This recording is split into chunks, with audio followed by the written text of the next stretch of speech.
Welcome everyone. This is the snack program offered by the Rotary Club of Milwaukee each Thursday at noon. The snack is a little different from our Tuesday programming. As you likely know, there's less to it. We don't have the Pledge of Allegiance or invocation or really any club business. It'll last about 30 minutes. And of course, you can still count on high quality programming and content. Typically, we feature a member of our Rotary Club or a Rotary connected organization with ideas pertinent to how we are living today. Today, we'll have a conversation with some of our RCM Scholars. Next week, please tune in at noon on Thursday to hear from Maine McCulley. She's the Executive Director and President of the Milwaukee County Historical Society. Please submit your questions via chat at the bottom of the screen. I will keep an eye out for them and share them with our speakers once the planned remarks are complete. And now it's my pleasure to turn the program over to our Melissa Marshka. She's the Rotary Scholarship Coordinator, and she'll moderate a discussion with 3 of our current RCM Scholars. Melissa? Thank you so much, Teresa. And thank you all so much for joining us today. This is a lovely break from the news today to have a conversation with these young people. So thank you very much.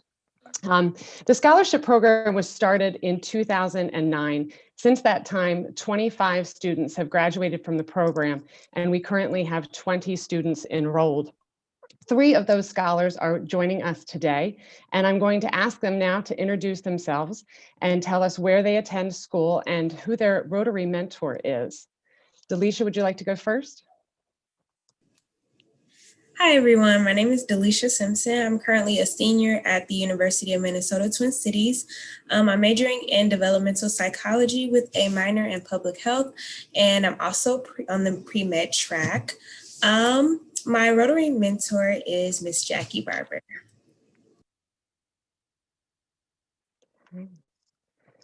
And Anthony, would you like to go next?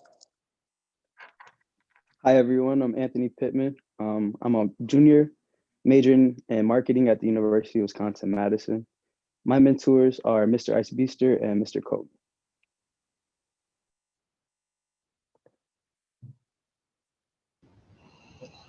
Hello, everyone. My name is Jose Uribe. I am attending the University of Wisconsin-Whitewater. I'm currently a junior at Whitewater, and I'm also majoring in mathematics, actuarial science emphasis, and as well as having a minor in Spanish. And lastly, my mentors are Crawford and Jeff Matika. Wonderful. Wonderful, thank you. Each year during January and February, high school students from Milwaukee apply for the Rotary Scholarship through our website. The application process culminates with an interview.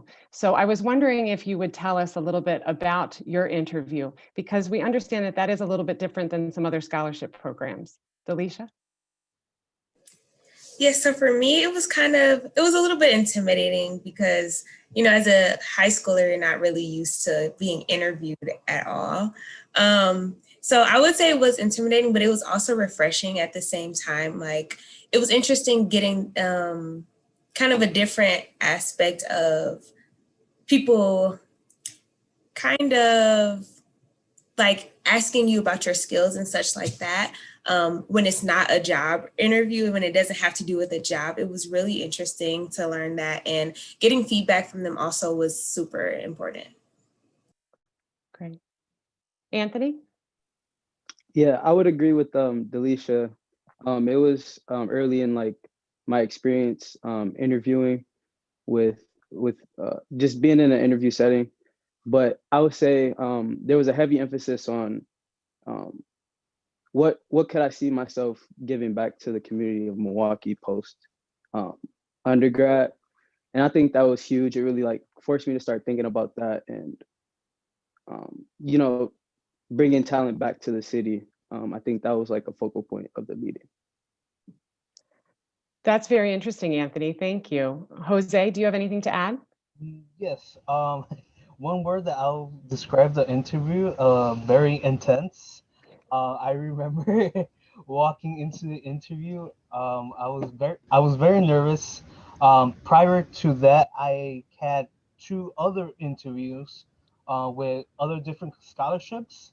For the first one, I was prior to that one, I was taking like for example, having practices with some of my high school teachers and having specialized in interviews.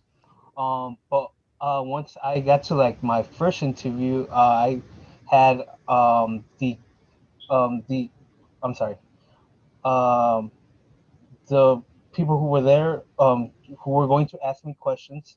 They were going to they were seated at different places around the table.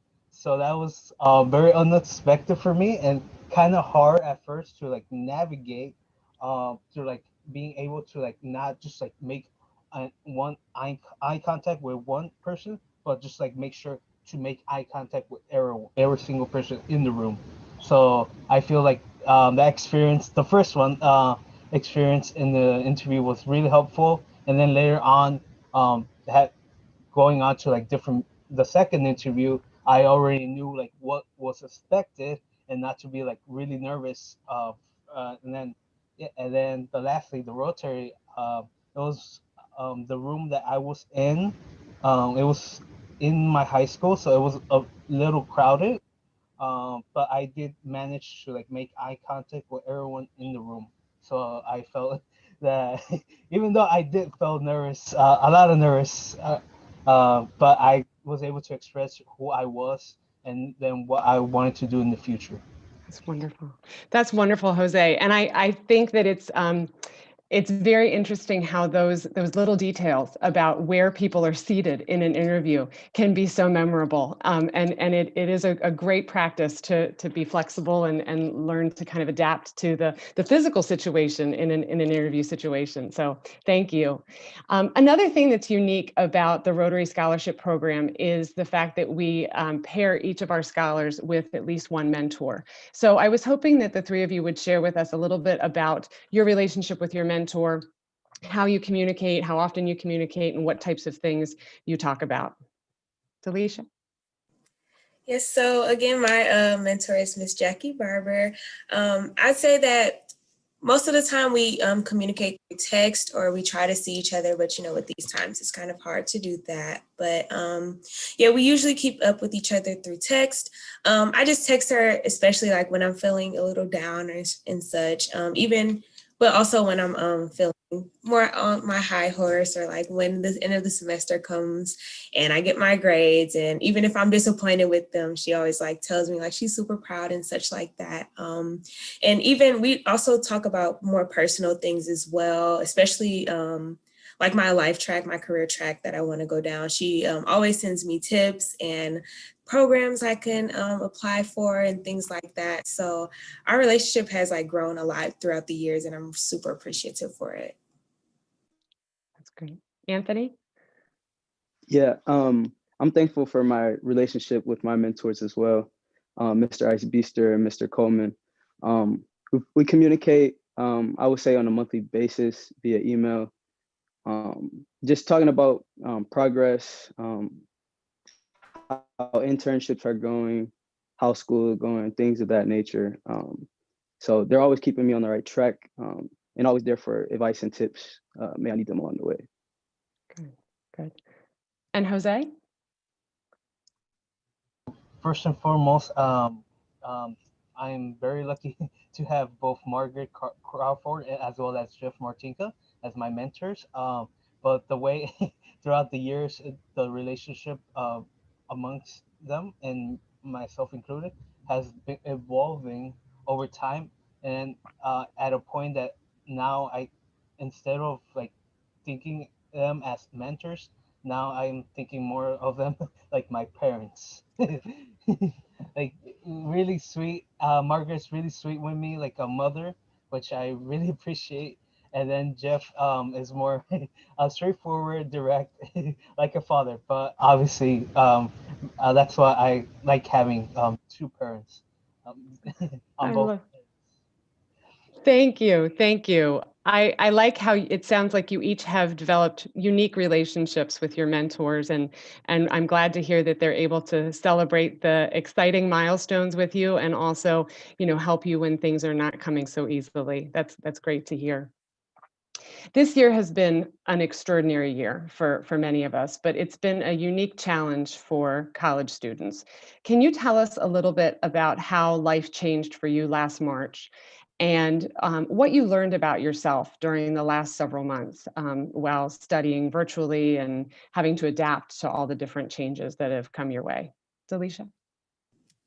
Yeah, so for me, school kind of shut down right during spring break for us. So I was like out of the country, just receiving multiple emails, kind of just waiting to hear back if I should come back to school, if I should not.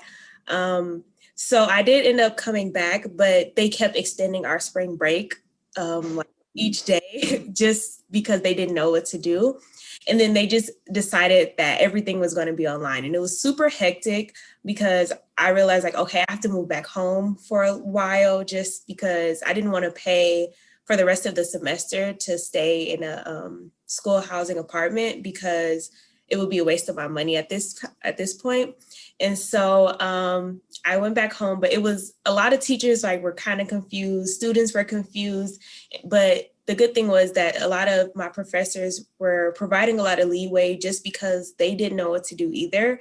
And so that really helped a lot of students. I know it was just a process of trying to adapt that my whole school didn't know what to do. And so even still to this semester, it was still hard for everybody to adapt. A lot of teachers were kind of asking us for our opinions on everything every week, just so that they understand how we're kind of intaking all the information from classes and what was hard. Like one of my teachers even like skipped the whole unit just so that we could like kind of just backtrack and understand everything else that we had learned, because a lot of people are like, I can't study. I don't know how to study when everything's online. And so I know I was one of those people. It's kind of hard for me to focus when I'm at home just trying to learn, but like everything else is distracting me. So it was really hard for me to adjust to, but I think I'm kind of getting the hang of it now. Anthony? Yeah, just to go off of what Dalicia said, I would say going into this third semester, that I'm starting to get the hang of going to school online. But yeah, we switched to virtual in March, and that was a bit of an adjustment. I had to change my schedule and just my daily routine, how I wake up every day and prepare to go to class and just things like that. You're at home 24 hours, 7 days a week. So you have to like really take care of yourself, get outside, get sunlight, pick up the phone, keep relationships fresh with people that you're not seeing every day. So that was a big adjustment. The university, the first semester was pretty lenient by giving us pass fail. They were pretty understanding of how much a struggle it could be. We didn't get the same slack this past semester. I don't think we're gonna get the same slack this upcoming semester, but things are going good now that, I feel like we're getting used to this setting. Jose? Yes, something that I would like to add on, a lot of uncertainty during this timing, especially during the month of March, where like everything all of a sudden like it felt like the world just like stopped out of nowhere. And then same situation in which like my spring break was extended by 1 more week, and then the chancellor was going to make a final decision after spring break, and then after that, he basically messaged everyone through email stating the plans that will be happening just like after spring break and just like finishing up the semester. Over After that, overall, the following the semester, everything turned online, and then a few classes here and there were in person, but obviously social keeping COVID restrictions such as social distancing, as well as wearing masks and just like cleaning the area in which you had to like use sanitizer and all of that stuff. And for me, I this past semester I had only one class that was that we had to like attend in person. Um, it was math 254, which is basically calculus 2, which is kind of hard if you kind of think about it, like um, learning through online and not having the big blackboard, no whiteboard. I mean, so yeah, I did a lot of formulas, so it was really helpful seeing that in person. Mhm. Absolutely. It sounds like you all learned some lessons very similar to the rest of us. You know how important it is to get outside, how important it is to keep up those contacts, and you have to take some special effort under these circumstances to do those things and take care of yourself. So, um, what would you say that you're most looking forward to when things go back to quote unquote normal? What are you most looking forward to doing at school? So unfortunately for me, this is my last semester, so I don't think it's going to go back to normal within a couple months. But because I do plan on going back to school, of course, for my medical degree, I do miss the social aspect. Like at my school, we have a Black student union room where people of color can just come and relax and watch movies and play games and things like that. And that was really like my relaxation time in between classes, that I had to kind of just not have to focus on school as much and could just relax with my peers, talk with my peers. And I do miss that aspect. So hopefully I will be able to regain that aspect when I go to my medical degree. That easy ability to socialize. Yeah, I think we all miss that. Yes, Anthony? Yeah, I would agree. I would say the social aspect of things. A lot of events that you would have, you would see your friends at on campus and things like that. You know, whether you're hosting the event on campus or you're just attending the event. It was just a good opportunity to have, you know, something to look forward to after you get out of class after a long day or after a long day of studying. So regaining that aspect, I think, is going to be um, the biggest thing that I look forward to. Yeah. Hmm. And Jose? Also, the social aspect. I also have 3 more semesters left. Hopefully, by then everything will return to normal. But like prior to that, all like the clubs and organizations here at like at UW Whitewater, they were having big plans. Like for example, planning like certain trips, such as the one for Voto Latino, which like it's basically helps the trip on fall, but unfortunately this past semester we unfortunately couldn't attend it in person, so we did it all virtually, and that's like basically everything that has been happening right now, like everything turning into virtually. Mm-hmm. And it's just not the same. As we all understand, it's just not the same. Um, what would you tell a high school student who is thinking of applying for the Rotary Scholarship? I would tell them definitely go ahead and do it. It's worth it. I think the experiences that I've gotten throughout this scholarship, even with just having a mentor that I can go to whenever I don't feel even not comfortable, but when I don't want to go to my parents and I can go to them for any advice and such like that, I feel like that's, and even the networking is super important to have. I think that I would encourage high school students to definitely apply for those reasons, especially. Good. That's good to hear. Anthony? Yeah, I would encourage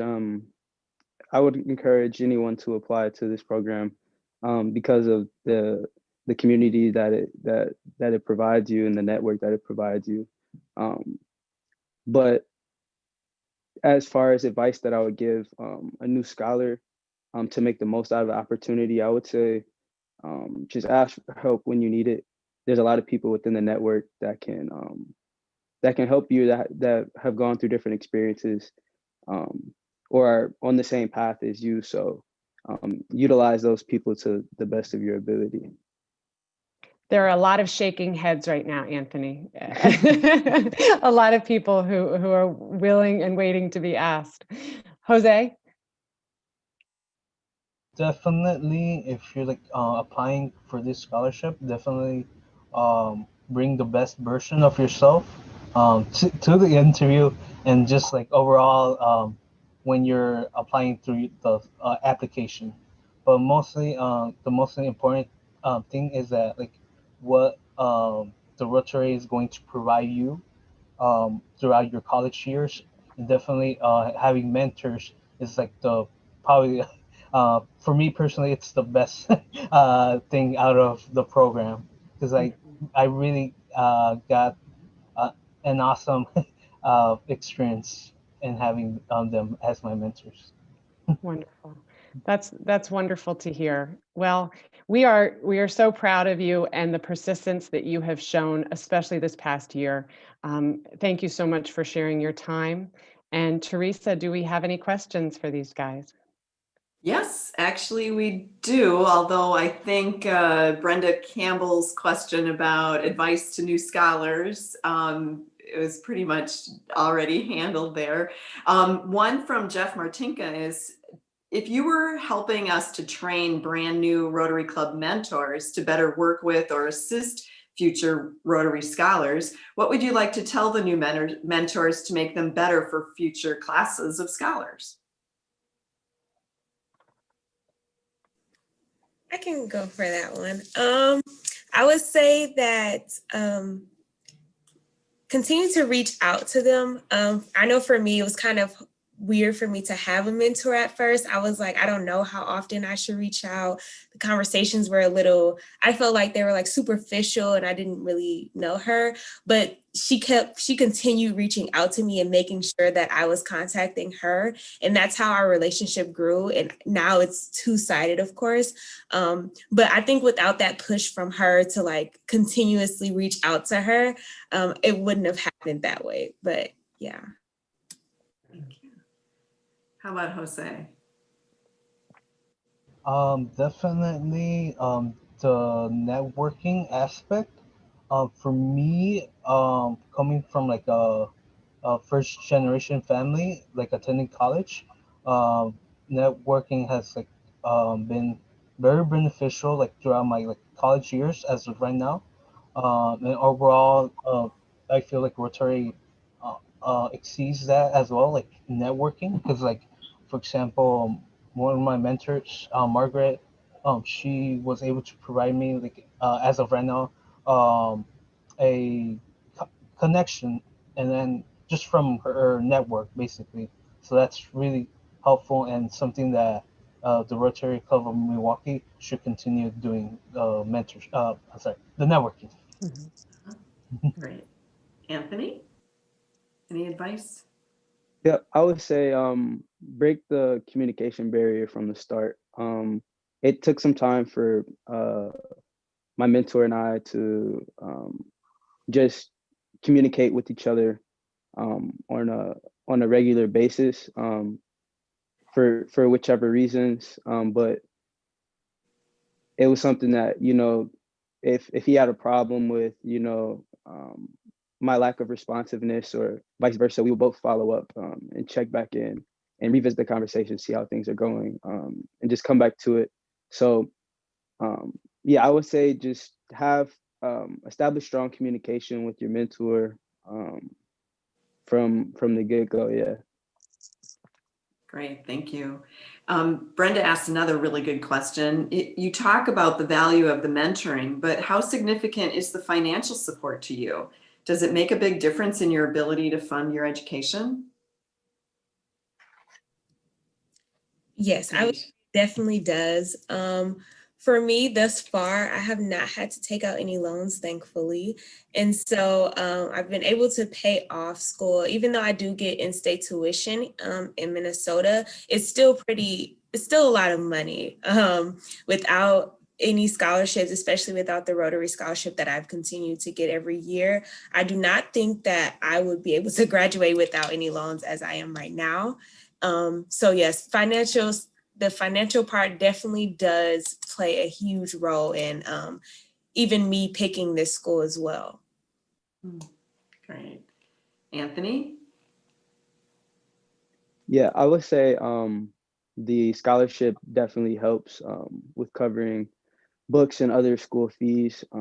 It keeps the cost of school low, certainly, especially during times when they could. I feel like some of our things that we have to pay for and stuff could be waived at this time, but that's just not the case. So we are grateful for the scholarships that we receive. Jose? Same situation for me. Thankfully, this scholarship has provided me financial support in regards to like not having to take out loans, and hopefully graduate debt free. But yeah, overall, awesome, very helpful financial. Great, great. Steve Chevalier asked an important question. Have you guys heard anything about vaccinations at school? Is there any plan that you've heard of to offer the students vaccinations? No, I have not heard anything about vaccinations. The only thing related to COVID that my school is like kind of pushing is the testing. They offer us free testing, even like the saliva testing as well is free for us. But yeah, that's the only thing I've heard, nothing about vaccinating. Yeah. And Anthony and Jose, if you haven't heard anything yet, that's fine too. Yeah, likewise. We haven't heard anything. Just a lot of places to get tested on campus. A lot of rapid testing. Same situation. Just like COVID tests, and then also to like the UW Whitewater emails, they provide like really helpful resources as well as like different locations for test locations for COVID. I had a question for Anthony and Jose, since you have two mentors. I'm just kind of curious, when you communicate with them, are you emailing with both of them at the same time, or do they kind of tag team? I'm just curious. I would say for the most part, it's one at a time. But in some instances, we'll all be on the same email attachment. So, but mainly it'll be like individual emails and individual conversations that we'll have. Same for you, Jose? Same situation individually, one like at a time.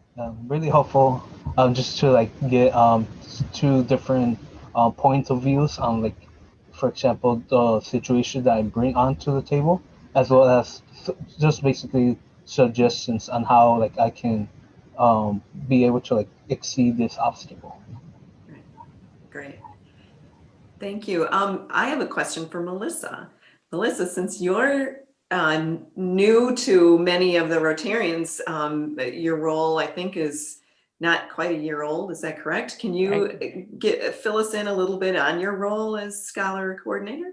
Certainly. I joined the Rotary in September in this role, and have very much been enjoying getting to know the volunteers and the scholars. It's such an impressive group and a passionate group of volunteers to work with. So I've been helping. We did some care packages for the scholars this fall.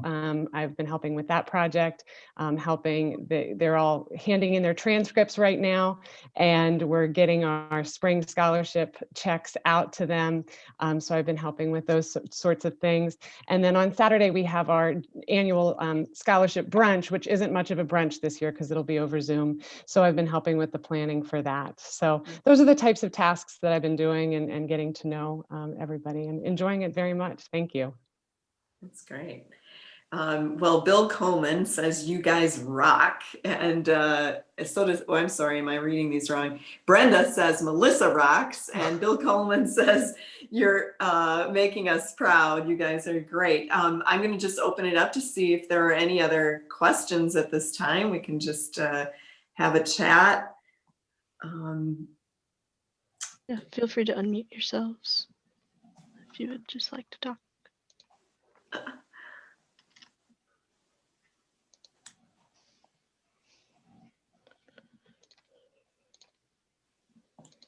I see some mentors here. If any of you want to talk about what that role is like and encourage others to join you in the mentoring, that'd be great. I had a question for the students. Are you getting any assistance from the universities in terms of advisors, or is that just kind of like good luck? They're all busy. And when you speak of advisors, like the academic advisors, Whichever, any university assistance whatsoever, other than maybe your professors and teachers. yeah. So our advisors, they still use they created like a online platform for them to use too, where we can schedule meetings with them, and go through our classes and anything that we would need help with, as if we were in person. So the university adjusted in that way too. I actually met with my advisor earlier last week, and we went over my classes for this upcoming semester. So Great.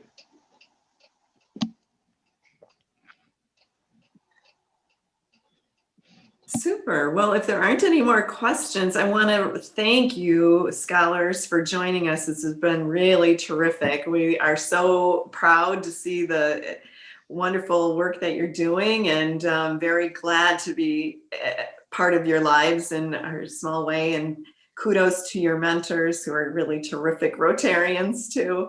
And we wish you all the very best. And Melissa, keep up the great work. Thank you all for being here. Thank you all.